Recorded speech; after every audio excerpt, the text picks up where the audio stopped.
ko ga, proud na proud ka na naman sa kabubuhan mo ga.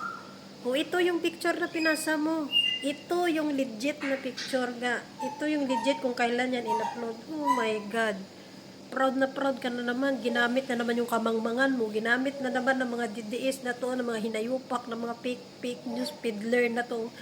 Alam mo ga, madali lang ga hanapin yan ga. Mag-google ka kasi. Ituro ko na naman sa'yo. Punta ka sa Google ga, may makita ka doon parang camera ga.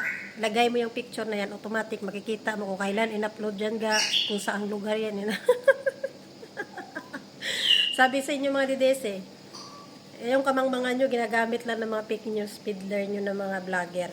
Araw-araw na kayo ginagawang bano, araw-araw kayo ginagawang tanga. Okay lang sa inyo? Wala, sige. May picture ka pa ba dyan? Sabi sa inyo mag-upload kayo ng video Bakit yung isa sa inyo walang video? Diyan sa Cebu. Nakakahiya kaya. Nakakahiya no? Sino ngayon ng tanga sa atin ng mangmang? Ayan. Legit ba no ang DDS? Uto-uto.